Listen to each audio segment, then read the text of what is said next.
آئے ہیں بن کے رحمت مہمان ہمارے،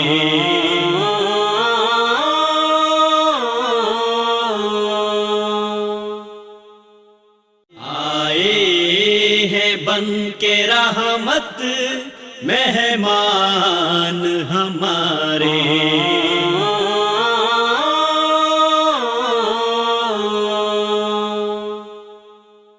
ویلکم بیک ناظرین، پروگرام مہمان ہمارے میں ہم اپنے مہمان عظیم دانشور، عظیم مذہبی اسکالر، عظیم انسان جناب علامہ حشام الہی ظہیر صاحب، جو فرزند ارجمند ہیں، شہید ملت حضرت علامہ احسان الہی ظہیر شہید رحمۃ اللہ علیہ کے بڑی خوبصورت باتیں اور بڑی خوبصورت یادیں آپ کے ساتھ شیئر کر رہے تھے۔ آئیے مزید جانتے ہیں۔ آپ نے اپنے دادا محترم کے بارے میں بتایا اور پھر اپنی والدہ ماجدہ کے بارے میں، تو آپ کے نانا جان وہ بھی ایک بڑا عظیم نام ہے بر صغیر کے اندر، حافظ الحدیث، شیخ الحدیث، پھر وہ استاذ الاساتذہ ہیں۔ بے شک، ان کے بارے میں کچھ بتائیے۔ میری والدہ ہمیں بچپن سے نانا با کے دیے ہوئے کچھ وظائف بتایا کرتی تھی۔ آج قدرتی طور پہ بات آ گئی ہے تو کہتا ہوں کہ حافظ محمد گوندلوی رحمہ اللہ سے ایک تو آیت الکرسی کا مشہور ان کا وظیفہ وہ 313 مرتبہ والا، لیکن ایک وظیفہ جو اس میں میری والدہ کچھ ہمارے ناظرین سے وہ وظائف بھی آپ نے شیئر کرنے ہیں۔ ٹھیک ہے، میری والدہ کہا کرتی تھی کہ حافظ محمد گوندلوی صاحب یعنی ان کے والد صاحب ان کو کہا کرتے تھے کہ میرے پاس اسم اعظم کا ایک وظیفہ ہے۔ تو میری والدہ نے ہم سب بچوں کو یہ وظیفہ ہے، ابتسام بھائی کو، اور پھر ابتسام بھائی نے اپنے دوستوں کو، میں اپنے دوستوں کو یہ بتاتا ہوں کہ وہ کہا کرتے تھے کہ بسم اللہ الرحمن الرحیم الف لام میم اللہ لا الہ الا هو الحی القیوم یا واحد یا ذل جلال والاکرام۔ کہا کرتے تھے اس میں اس میں اعظم ضرور موجود ہے۔ تو 313 مرتبہ یہ پڑھ کے جو بھی دعا کی جائے وہ لازماً اسی وقت قبول ہوتی ہے۔ ویسے تو آپ کو پتہ ہے دعا کے جتنے بھی نتائج ہیں تو 3 نتائج ہوتے ہیں، وہ ہر دعا اس نتیجے پہ پہنچے بغیر نہیں رہتی، یا فوری قبول ہو جاتی ہے یا آنے والا حادثہ ٹل جاتا ہے یا ذخیرہ آخرت ہوگی۔ لیکن یہ اس کے لیے ہے جو لوگ یہ سمجھتے ہیں کہ ہماری فوری قبول نہیں ہو رہی، تو اس کے لیے یہ وہ وظیفہ بتایا کرتے تھے۔ اور میں آپ کو حیران کن ایک بات بتاتا ہوں۔ ہمارے ایک دوست سے ان کی والدہ کو کینسر تھا، انہوں نے یہ وظیفہ پڑھا اور اللہ تعالیٰ نے ان کو شفا دی۔ اور اس طرح کے متعدد واقعات ہیں۔ میرے والد صاحب نے خود اپنے بارے میں بھی یہ واقعہ لکھا ہے سفر حجاز میں کہ گردے کی پتھری والا آپ نے پڑھا ہوگا کہ اس وقت میں نے یہ وظیفہ کیا اور اس سے، اور میری والدہ بھی اکثر بیماریوں کے موقع کے اوپر یہ وظیفہ کہا کرتی تھی۔ اور اسی طرح جو آیت الکرسی کا حفاظت کا وظیفہ نظر لگ جائے کسی کو، وہ حافظ محمد گوندلوی صاحب ان کو 313 مرتبہ آیت الکرسی بیان کیا کرتے ہیں۔ تو آج کل کے لوگ یہ سمجھتے ہیں یہ جی 313 جو عدد ہے، بنیادی طور پہ یہ جو عدد ہوتا ہے نا یہ کثرت کے لیے ہے کہ کم از کم بندہ اتنا پڑھ لے، کم از کم اتنا پڑھ لے، کیونکہ 100 کا عدد تو حدیث سے ملتا ہے نا۔ تو 313 آپ کو پتا ہے 313 رسول آئے، 313 پیغمبر آئے، طالوت کے لشکر کا جو واقعہ 313 تھے، بدر کے تعداد 313 تھی۔ تو اس وجہ سے یہ کوئی عدد متبرک ہونا یا عدد اس کو نامزد کرنے کی بات نہیں ہے، یہ کثرت کی وجہ سے ہے کہ اگر انسان کسی مصیبت میں ہو تو میں بھی وہ حافظ محمد گوندلوی رحمہ اللہ 313 کا بتایا کرتے تھے، اس لیے یہ بھی کیا کرتے ہیں کثرت کی وجہ سے۔ اسی طرح انہوں نے ایک وظیفہ جو بے اولادوں کے لیے بیان کیا ہوا ہے، ربی لا تذرنی فردا وانت خیر الوارثین۔ اسی طرح ربی انی لما انزلت الی من خیر فقیر، سورۃ قصص آیت نمبر 24 کا وظیفہ، یہ جس کی شادی نہیں نہ ہوتی، آپ کو پتہ ہے یہ قرآن پاک میں واقعہ ہے، موسیٰ کے ساتھ خاص ہے، تو اس کے اندر بھی یہ ہے کہ اللہ تعالیٰ سے کیا مانگ رہے تھے؟ روٹی، تو اللہ تعالیٰ نے روٹی پکانے والی بھی دے دی۔ تو یہاں سے وہ شادی جن کی بیاہ لیٹ ہو رہے ہوں، یہ چند وظائف ہیں جو ہماری فیملی کے اندر۔ دوسری بات ہے بہت سے واقعات میری والدہ نے حافظ محمد گوندلوی رحمہ اللہ کے جنات کے حوالے سے زبان زد عام ہمارے کہ وہ ان کے پاس جنات کے پڑھنے کے لیے آیا کرتے تھے شاگرد۔ تو ایک دو مرتبہ حافظ صاحب نے کہا کہ اچانک آ جاتے ہیں تو آپ کھٹکا کے آیا کریں، اور یہ کوئی آداب کے خلاف ہے، تو بندے کی نشست ہوتی ہے، بندہ سویا، اس طرح کی والدہ نے باتیں بتائیں۔ تو پھر نا وہ کھٹکا کے آنا شروع ہو گئے، اور ان کو کہتے تھے کہ جب تم لوگ یہاں سے جاؤ تو مجھے یہ بتا کے جایا کرو کہ تم یہاں سے چلے گئے ہو، نشانی ہو، یہ ایگزیکٹلی یہ لفظ۔ تو میں یہ بات کہنا نہیں چاہتا کہ لوگ یہ سمجھیں گے کہ یہ کس طرح کی بات ہو رہی، تو نشانی وہ پھر جوتے باہر رکھ کے ان کو ہلا کے جایا کرتے تھے۔ تو حافظ صاحب کے شاگرد بھی تھے جنات میں سے بھی۔ اور دوسری بات یہ ہے کہ حافظ محمد گوندلوی رحمہ اللہ کے بارے میں یہ بات مشہور ہے، ان کے شاگرد مولانا ارشاد اللہ قصری صاحب ابھی حیات ہیں اور دیگر علماء بیان کرتے ہیں کہ ان کا جنات کے اوپر ایسا روب اور دبدبا تھا کہ ان کے شاگرد کسی کو اگر جن اسیب ہو جاتا تھا نا، ادھر جا کے صرف یہ کہتا تھا نا کہ حافظ محمد گوندلوی نے بھیجا ہے تو جن چلا جاتا ہے. جیسے امام احمد ابن حنبل کا بھی مشہور واقعہ ہے، ان کے اتنا وہ تقوی میں مضبوط تھے، اتنا تقوی مضبوط ہے. اور پھر حافظ محمد گوندلوی رحمہ اللہ کا ایک واقعہ میرے ذہن میں آ گیا جو ہمیں بتایا کہ ایک مرتبہ نا بڑا سرکش جن تھا ایک عورت کے اوپر، اور وہ نکل نہیں تھا رہا. بہت سے انہوں نے ارد گرد سے علاج کرائے تو بالآخر ان کو پتہ لگا کہ یہ حافظ محمد گوندلوی رحمہ اللہ کی جنات نکل جاتے ہیں. تو وہ آئے، حافظ صاحب نے اس عورت کا جن وغیرہ نکالنے کی کوشش کی تو جن نکلا نہیں. تو یہ والدہ نے واقعہ بتایا کہ یہ تقوی کی اتنی اہمیت ہوتی ہے عمل کے اندر. وہ یہ ہوا کہ حافظ صاحب نے نا جب نانا نکلا تو حافظ صاحب کے دل کو چوٹ لگی کہ کیا آج میرے وظائف رہ گئے ہیں یا کیا ایسی بات. تو حافظ صاحب نے نا اس عورت کو کہا اپنا پردہ مزید درست کر. تو میری والدہ بیان کرتی ہیں اس کے نا پردے میں یہ علت تھی کہ چند بال باہر آئے ہوئے تھے، کیونکہ وہ حالت غیر میں تھی، جنات میں تھی. تو حافظ صاحب نے ان کو کہا اپنا پردہ درست کریں. تو کہتے ہیں جیسی عورت نے پورا چادر لی نا تو جن کہتا ہے میں جا رہا ہوں. جو جنات اور اسیب وغیرہ ہوتے ہیں یہ انسان کی اپنی کئی دفعہ ضروری نہیں لیکن اپنی بد عملیوں کی وجہ سے بھی، کمیوں کی وجہ سے داخل ہو جاتے ہیں. تو حافظ صاحب کا آپ کو پتہ ہے اس فیلڈ کے اندر ایک خاص مقام و مرتبہ. اور دوسری بات یہ ہے ہم جب نانا جی کے گھر جایا کرتے تھے ان کی ایک مشہور دوائی APC تب وہ کہا کرتے تھے جو بیماری ہو نا اس کو ہم چورن کی طرح، جس کو آج باپ شاید ڈسپرین کہتے ہیں، جو بھی بیماری ہو. ویسے حافظ صاحب علاج کیا کرتے تھے پھل بیری کا جو آج بھی ناپید ہے. ان کے نسخے میرے مامو جان وغیرہ کے پاس موجود ہیں.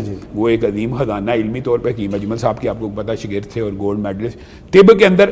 اچھا حافظ صاحب کا نام زیادہ تر دنیا میں مشہور ہے حدیث کے اندر، فن حدیث کے اندر. اور اس وقت پاکستان میں شاید ہی کوئی ایسا عالم حدیث ہو جو ان کا بل واسطہ یا بلا واسطہ شاگرد نہ ہو. یہ اللہ تعالیٰ کی عطاعت دیں. لیکن ان کی جو طبی جو کاوشیں ہیں نا وہ منظر یہاں پہ نہیں آ سکی. علامہ صاحب پہلے ادوار میں ایک عالم بھی ہوا کرتے تھے، وہ تفسیر بھی، حدیث میں بھی، خطیب بھی، اور اس کے ساتھ ساتھ وہ طبیب بھی ہوا کرتے تھے. میں آپ کو اس کی ایک خاص وجہ بتاتا ہوں کہ علماء، آپ یہ بات سمجھتے ہیں کہ دین اور قاری اور حافظ جو ہے وہ اس کا معاوضہ لے سکتا ہے، لیکن یہ جو جید اور اکابر علماء تھے نا انہوں نے دین کو اپنی، آپ یہ سمجھ لیں کہ رزق کا یا کمائی کا ذریعہ نہیں بنایا. انہوں نے ذریعہ آمدن کے لیے. اچھا آپ کو پتہ یہ جتنے علماء فزکس کے ماہر گزرے ہیں یا حساب کے میتھمیٹیشین گزرے ہیں یا طب کے ماہر گزرے ہیں اس وجہ سے گزرے ہیں کہ انہوں نے ذریعہ آمدن کسی اور شعبے کو بنایا اور کہا اس کے لیے ہم فی سبیل اللہ کام کریں. تو حافظ محمد گوندلوی رحمہ اللہ بھی بنیادی طور پہ طب کا، میرے ماموں جو تھے بڑے ان کا پورا کلینک تھا طب کا، جو حافظ صاحب کی لکھی ہوئی ہاتھ کی کتاب تھی، اس سے نسخے موجود ہیں، ماموں کے پاس موجود ہیں. اللہ کرے ان کے جو شاگرد ہیں اب حافظ شاہد محمود صاحب، وہ ان کی بہت سے مقالات بھی لے کے آ رہے ہیں اور علماء کی جتنی متروکہ اس طرح کی طیب سے کہ جو ان کا ہاں وہ آپ کو پتہ مقالات ہیں جو اہل حدیث اکابر علماء ہیں ان کے بڑے انہوں نے ایک زندہ کر دیا جو ترکہ، خاص طور پہ جو متروک اشیاء تھی جو ہاتھ سے لکھی گئی تھی اور چھپی نہیں تھی. تو اللہ کرے اللہ ان کو یہ بھی توفیق دے. سلفی کے لائے بے شمار مولانا ثناء اللہ مرتضوی کے لائے ہیں. اسی طرح وہ یہ بڑی بات ہے اگر عوام تک حافظ محمد گوندلوی رحمۃ اللہ علیہ کے طبی نسخے بھی پہنچے اور حدیث کے نسخوں کے اوپر تو وہ کام کر رہے ہیں الحمدللہ. انہوں نے بڑی بہترین کتابیں ان کی شائع کی ہیں ماشاءاللہ. اچھا آپ ان کی طب کے بارے میں بتا رہے تھے کہ وہ پھکی تھی ان کی ایک بڑی مشہور. ہاں وہ ہم یہ کہہ رہے ہیں، میں آپ کو بتایا ہم جاتے تھے تو صرف وہی ہر بیماری کا علاج APC اس کا نام تھا، وہ ہم لیا کرتے تھے. بس بچپن کی یاد ہے. یہ یاد مجھے ہے 1985 میں جب ان کی ڈیتھ ہوئی نا اس سے کچھ عرصہ پہلے انہوں نے مجھے ایک دم کیا. مجھے یاد ہے میری والدہ ان کے پاس مجھے لے کے گئی اور ان کو کہا کہ یہ اس کے سینے کے اوپر نہ دم کریں، اللہ تعالیٰ اس کو شرح صدر دے اور اس کا سینہ کھول دے دین کے لیے. تو میں یہ سمجھتا ہوں کہ یہ ساری، میں آپ کو ایک بات بتاؤں، شروع میں نا ابتسام بھائی اور محتسم بھائی نے تو ابو کے دور میں بھی تقریر کی ہے. میں تقریر سے بہت زیادہ جھجکا کرتا تھا. صحیح. اور تقریر کرنا مجھے بہت مشکل، بعد میں آپ نے شروع کیا اور مجھے بڑا مشکل لگا کرتا تھا کہ یار تقریر کرنا. لیکن اللہ کے فضل و کرم سے اللہ تعالیٰ نے پھر شرح صدر بھی دیا اور اب تقریر کرنا تو کوئی ایشو نہیں رہ گیا. آپ ایک خطیب بھی ہیں، ادیب بھی ہیں، دانشور بھی ہیں، اسکالر بھی ہیں. تو آپ نے اپنی، اس کے ساتھ آپ کاروباری بھی طبقہ کے ساتھ آپ کا تعلق ہے ماشاءاللہ، خود بھی کاروبار کرتے ہیں اور آپ نے دین کو ذریعہ معاش نہیں بنایا. آپ نے اپنی اولاد کے بارے میں کیا سوچا؟ ہر انسان سوچتا ہے کہ میں اس کو تاجر بناؤں گا، سائنسدان بناؤں گا، سیاستدان بناؤں گا یا عالم دین. آپ نے اپنی اولاد کے بارے میں کیا سوچا؟ بابر بھائی ایک بات میں ضرور آج کہنا چاہتا ہوں آپ کے توسط سے اور آپ کے چینل کے توسط سے کہ کئی مرتبہ انسان علماء کی تقریریں سنتا ہے اور اس وقت اس کے جذبات انگیخت ہوتے ہیں, مشتعل ہوتے ہیں, اور وہ کہتا ہے آج کے بعد میں نے اپنا یہ بچہ دین کے لیے وقف کر دیا. پھر ہوتا کیا ہے, کچھ عرصہ گزرتا ہے, وہ بچہ حفظ بھی کر جاتا ہے, وہ بچہ عالم دین بھی بن رہا ہوتا ہے, لیکن وہی باپ, وہی ماں جنہوں نے اس کو دین کے لیے وقف کیا تھا, اس کو کیا کہنا شروع کر دیتے ہیں, نکما, نکارا. جی جی. آپ یہ بات بتائیں کہ وہ جو جذبات فوری آئے تھے, اس کے نتیجے میں آپ نے بچے کو حافظ قرآن عالم دین آپ نے بنایا ہے. جی جی. تو پھر آپ اگر اپنے کسی بچے کو عالم دین اور حافظ قرآن اچھی فیملی کے بنانا چاہتے ہیں تو آپ نے اس سے کمائی کی امید نہیں رکھنی. بابر بھائی, سب سے بڑا فتنہ یہ ہے کہ ایک بچے کو آپ عالم دین تو بنا لیتے ہیں, پھر اس کو کہتے ہیں یہ ویلا ہے, یہ نکارا ہے, یہ کما نہیں رہا. جی جی. تو دین کے لیے اگر متمول گھرانوں کے لوگ اپنے بچوں کو اللہ کے لیے وقف کرنا چاہتے ہیں تو پھر ذہن میں ایک پلاننگ یہ بھی کریں, ہم نے لائف ٹائم اس سے آؤٹ پٹ کمائی کی صورت میں نہیں لینا, وہ تو اپنے قبر کے لیے لینا ہے. آپ نے شروع میں بھی بات کی کہ ہر تعلیم کو برائے تجارت نہیں بنانا چاہیے اور تعلیم برائے تربیت ہونی چاہیے. لیکن ہونا یہ دیکھیں نا, دینی طلبہ, میں مثال دے رہا ہوں, معاشرے میں انقلاب کیسے آئے گا جب متمول گھرانوں کے لوگ اپنے بچوں کو, سارے کو نہیں میں کہتا, جی جی, اپنے بچوں میں سے ایک بچے کو دین کے لیے وقف کریں, اور کیا وہ ساری زندگی اس ایک بچے کی فیملی اور اس کا نان نفقہ نہیں اٹھا سکتے؟ اگر ہر گھر اور فیملی میں سے ایک بندہ یہ ڈیووٹ کر دیا جائے, لیکن اس کو پھر یہ نہ کہا جائے. پتہ ہوتا کیا ہے, میں آپ کو اپنے دینی طلبہ جو ہمارے ہم سر ہیں, میں آپ کو ان کی مشکلات بتاتا ہوں. صحیح. کہ ہمارے والد صاحب نے ہمیں دین کا طالب علم بنا دیا, لیکن ہمیں بعد میں تانے بھی دیے کہ تو کماتا نہیں ہے, یا کیا کماتے ہو, یا کیا کماتے ہو, تمہارے پہ بوجھ ہو. تو پھر اس کا مطلب یہ ہے کہ آپ نے جو اس کے 20 سال انویسٹمنٹ کی تھی دین کی, آپ نے ضائع کر دی. اب آپ نے اس کو مکمل کاروبار کی طرف ڈال دیا. آپ کو پتا کئی مرتبہ یہ تو اللہ کی وجہ سے, اللہ کی عطا میں یہ سمجھتا ہوں کہ ہم نے دینی تعلیم کو اور کاروبار کو, میں اور ابتسام بھائی ساتھ ساتھ, اور یہ میں آپ کو بات بتاؤں, یہ بڑا مشکل کام ہے. جب انسان کاروبار کی طرف جاتا ہے نا, تو انسان کو مکمل طور پہ اس کو چھوڑ کے جانا پڑتا ہے کئی مرتبہ, لیکن یعنی دونوں میں بیلنس کرنا عام بات نہیں ہے. پھر ہم نے اسی لیے اپنی فیلڈ, پہلے آپ کو پتا ہمارا امبرائڈری کا بزنس تھا, کپڑے کے تاجر میرے باپ دادا ہمارے, وہ کام ہم نہیں کر سکے کیونکہ اس کے اندر بہت زیادہ ٹائم کنزمپشن تھی. پھر ہم نے سوچا اس سے بہتر ہے وہ کام کیا جائے جس میں ہم دین بھی کر سکے, دنیا بھی. تو وہ پراپرٹی کا کام ہمیں اللہ تعالیٰ نے, ریئل اسٹیٹ کا کام ایک ایسا ہے جس میں انسان اپنی مرضی سے جا کے, جاب کے بغیر, جب انسان کے پاس ٹائم ہو جا کے اویل کر سکتا ہے. لیکن کیا ہر فیملی کا بچہ یہ صلاحیت رکھتا ہے وہ یہ کام کر سکے؟ اگر آپ نے بچے کو دیندار بنانا ہے تو آپ لائف ٹائم یہ پلاننگ کریں, میں نے اس کے اوپر ساری زندگی فی سبیل اللہ انویسٹمنٹ کرنی ہے, اور اس کو دین کے لیے وقف کرنا ہے. آپ نے وہ واقعہ سنا ہوگا کہ یہ محدث نذیر حسین محدث دہلوی کا, کہ ان کے سارے بھائی بیوروکریٹس ہیں, اور ان کے اور وہ خود نبینا تھے. تو وہ جب ان کی والد اور والدہ نے بارے فوت ہوئے, ان کو والدہ کو خواب ہے, ان کا والد فوت ہو گیا, تو ان کی والدہ کو خواب ہے جو مجھے فائدہ اس بچے سے مل رہا ہے نا, یہ نبینا یہ رات کو سجدے کرتا ہے, یہ اٹھ کے دعائیں کرتا ہے میرے لیے, میرے بارے باقی بچوں سے تو کبھی ٹھنڈی ہوا بھی نہیں آئی قبر میں, اور اس کی وجہ سے میرے قبر میں درجات بلند ہوتے ہیں. تو اگر انسان نے انویسٹمنٹ کرنی ہے اپنی لائف آفٹر کے لیے, اربوں سال کی زندگی کے لیے, پھر اس بچے کو دین کے لیے وقف کر دیا جائے. میں یہ نہیں اللہ معاف کرے دینی طبقے کو کہہ رہا کہ قرآن سے کمائی نہیں کرنی چاہیے یا قاری نہ کرے, لیکن بنیادی طور پہ ایسے ادارے, ایسے خاندان پیدا ہونے ہی چاہیے جو اپنے ایک بچے کو دین کے لیے اس طرح وقف کر دیں کہ ساری زندگی, جس طرح میرے دادا ضرورلائی نے میرے والد صاحب کو ساری زندگی مدرسے سے کھانا نہیں کھانے دیا, اسپیشل کھانا لے کے جاتے تھے, روزانہ سیالکوٹ سے کھانا آتا تھا, روزانہ ایک بندہ مختص ملازم تھا گجرانوالہ میں کھانا لے کے آتے تھے.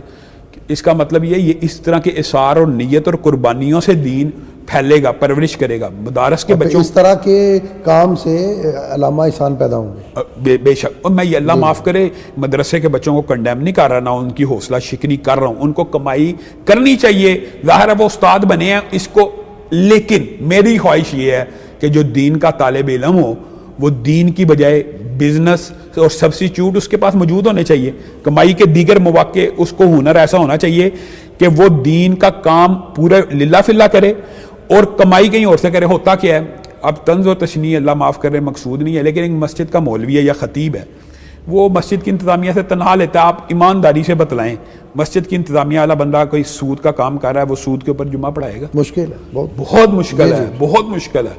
اور اگر وہ مولوی خود کفیل ہوگا, خود کمائی کرتا ہوگا, اس کو کسی کی پرواہ نہیں ہوگی. اب علامہ شہید کے اندر جو سب سے بڑا وصف ہے, آپ بتائیں کیا وہ حق گوئی اور بہادری نہیں تھا؟ ایسے ہی ہے, وہ بے باقی, وہ میں خودداری, سب سے بڑی بات ان کے اندر خودداری تھی. کس وجہ سے تھی؟ کہ وہ خود تاجر تھے. ہاں یہ بات میں کہنے کا اللہ معاف کرے، میں کبھی بھی مذہبی طبقے کو ہم ان کے خادموں میں سے ہیں، علماء کو تان و تشنیع کرنا مقصود نہیں ہے، لیکن یہ جرت بتائیے کسی عالم دین میں کیسے پیدا ہوتی ہے کہ ضیاء الحق آخری تقریر بھی، جو آخری تقریر ہے، اگر صرف انسان وہی سن لے کہ اس وقت کے ڈکٹیٹر اور آمر کے سامنے کہہ رہے ہیں کہ تو اندرا گاندھی کے سامنے جا کے لمبا لیٹ گیا اور تو کہتا سیاچین پہ گھاس نہیں اگتی، گھاس تو تیرے سر پہ بھی نہیں اگتی. یہ بھی انڈیا کو دے دو. اور مجھے ایک بات بتائیں، آج کے دور میں اگر آپ علامہ شہید کی تقریر لگائیں تو کیا آپ یہ تصور کر سکتے ہیں کہ آج کے دور میں کوئی ایسی تقریر کر سکتا ہے؟ لگانا ہی جرم ہے. مجھے ایک بات بتائیں، وہ اور سوشل میڈیا پہ وہ آئی ڈی بلاک ہو جاتی ہے. نہیں، مجھے ایک بات بتائیں، آج کون یہ کہہ سکتا ہے کہ مگ بھی ہیں، معراج بھی ہیں اور لڑتے نہیں؟ جی جی.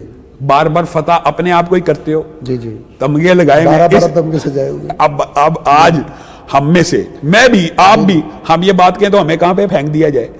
کہنے کا مطلب یہ ہے کہ یہ جرت اور بہادری، یہ قوت گویائی. اور میں ضمنی طور پہ بات آئی ہے، ابو جان کے اندر نا بہادری کی صرف تقریروں میں نہیں تھی. کئی مرتبہ یہ ہوتا ہے کچھ لوگوں میں صفت ہوتی ہے تقریر میں بہت بڑی بات کہہ دی اور بعد میں سنبھالی نہیں گئی. ایسے ہی ابو جان کی تردید بھی کر دیتے ہیں، مکر بھی جاتے ہیں، یو ٹرن بھی لے لیتے ہیں. یہ تو ہمارے موجودہ حاکم کی بھی ایک صفت ہے کہ یو ٹرن لیتے ہیں. اب میں آپ کو ایک بات بتاتا ہوں، واقعہ ذہن میں آ گیا. رانا شفیق پسروری صاحب تب اس وقت ہمارے گھر میں تھے، تو ابو جان کو پتہ لگا کہ اس طرح ایک گاڑی پھر رہی ہے بڑی مشکوک. تو ابو جان دیکھیں رانا صاحب موجود ہیں یا زبیر ہوتا تھا، ان کو ساتھ لے کے جا سکتے. میرے ابو اکیلے ریوالور لے کے ان کے پیچھے چلے گئے. تو رانا صاحب نے کہا کہ لاما صاحب مینوں نال لے جاندے، یعنی تسی اکیلے ہو چار. ابو کہتے میں انہوں نے گورنر ہاؤس تک چھڈ کے آیا، یعنی ان کے پیچھے گاڑی دوڑائی، وہ بھاگے. تو یہ جو جرت تھی نا، یہ ان کی ذاتی زندگی کا بھی خاصہ تھی. یہ نہیں کہ صرف تقریر میں کہا. مجھے ایک بات بتائیں کہ ابو جان نے یہ جرت و بہادری کے کچھ ایسے اللہ کی طرف سے کلمات ہوتے ہیں، میرے ذہن میں وہ تقریر آ گئی ہے. کہتے ہیں لوگ اپنے اپنے اعمال لے کے اللہ کی بارگاہ میں پیش ہوں گے اور مجھ سے پوچھا جائے گا کیا لے کے آئے ہو، تو میں کہوں گا میں شہادت کی چادر لے کے آیا ہوں. بتائیے ایک زندہ بندہ جب یہ الفاظ کہہ رہا ہو اور اس کو اس کا مطلب ہے کہ یہ بھی ادراک ہے کہ میرے ساتھ کیا ہونے والا ہے. یعنی ایک آدمی یہ کہہ سکتا ہے کہ میں اللہ کو کہوں گا میں شہادت کی چادر لے کے آیا ہوں، اس کا مطلب یہ وہ شہید نہیں ہوئے، شہید ابھی زندہ ہیں، ان کو کیا پتا. اور ان کے الفاظ یہ تھے اس تقریر میں کہ کوئی بستر پہ مر جاتا ہے، کوئی ایڑیاں رگڑ کے مر جاتا ہے، کوئی سڑک میں ٹرک کے نیچے آ کے مر جاتا ہے، لیکن اصل موت وہ ہے جو اللہ کے دین پہ چلتے ہوئے آئے کہ خون کا قطرہ زمین پہ گرے تو آسمان سے مغفرت کی ندا آ جائے. شہادت کی خواہش کرتے رہے، شہادت کی دعا کرتے رہے. خود جنت البقیع کے اندر بیٹھ کے عبد المجید ندیم نے، آپ نے ان کی تقریر سننے کی مشہور واقعہ بتایا کہ مجھے خبر ملی، وہ اپنی تقریر میں یہ دیوبندیوں کے عالم دین تھے، انہوں نے بتایا کہ مجھے خبر ملی نا کہ بم دھماکہ ہوا تو میں بڑا مطمئن تھا.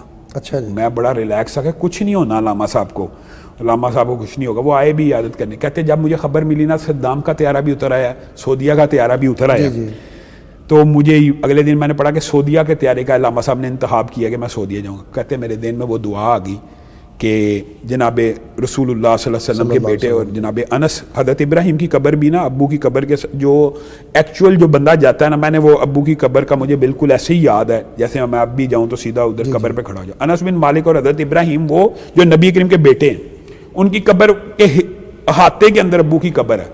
تو عبد المجید ندیم کہتے ہیں جب میں نے سنا نا کہ یہ سعودی عرب جا رہے ہیں تو میرے ذہن میں وہ دعا آ گئی کہ یہ احسان اللہ دیر کی دعا قبول ہونے لگی ہے. اور کہتے ہیں کہ جب میں ان کی قبر کے اوپر گیا تو مجھے قسماً کہتے ہیں کہ میں اسی جگہ پہ علامہ صاحب بیٹھے رو رہے تھے اور دعا کر رہے تھے، اللہ تعالیٰ یہ صحابہ کرام کا خطہ ہے، 10,000 سے زیادہ صحابہ دفن ہیں، اللہ یہاں پہ اگر ایک جگہ دے دے میرے جیسے بندے کو، تیری بارگاہ میں کیا کمی آئے گی. کہتے ہیں پھر میں نے جب دیکھا نا سعودیہ کے تو میں نے کہا انا للہ و انا الیہ راجعون، علامہ صاحب کی دعا قبول ہونے والی ہے.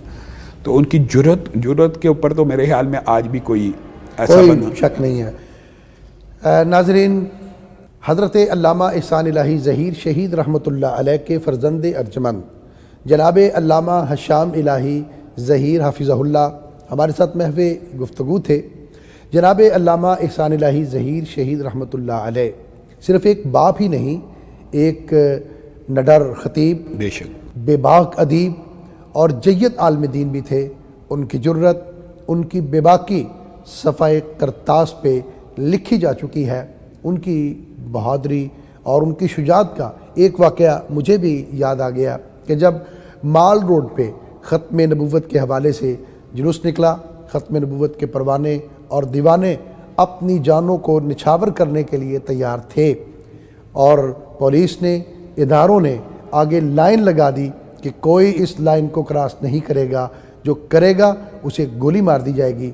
لیکن صرف زبانی جمع خرچ نہیں بلکہ عملاً اپنی جرت، اپنی بہادری، اپنی شجاعت اور حب رسول صلی اللہ علیہ وسلم کا مظاہرہ حضرت علامہ احسان الہی ظہیر شہید رحمۃ اللہ علیہ نے مال روڈ کی سڑکوں پہ کیا۔ آگے بڑھے، لائن کو کراس کیا، نوجوانوں نے، آپ کے کارکنوں نے، ورکروں نے، پروانوں اور دیوانوں نے روکا کہ آپ آگے نہ بڑھے، ہم اس لائن کو کراس کر کے گولی اپنے سینے پہ کھائیں گے۔ لیکن ختم نبوت کی خاطر حضرت علامہ احسان الہی ظہیر شہید رحمۃ اللہ علیہ نے اپنے کارکنوں سے پہلے، اپنے ورکروں سے پہلے اپنے سینے کو پیش کیا اور خود اس لائن کو کراس کر کے آگے بڑھے۔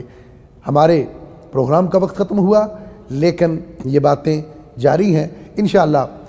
جناب علامہ شام الہی ظہیر حافظہ اللہ کی جو بہت ساری باتیں اور یادیں ابھی ہمارے ساتھ وہ شیئر کر رہے ہیں، اگلے پروگرام میں انشاءاللہ ان کو ہم شیئر کریں گے۔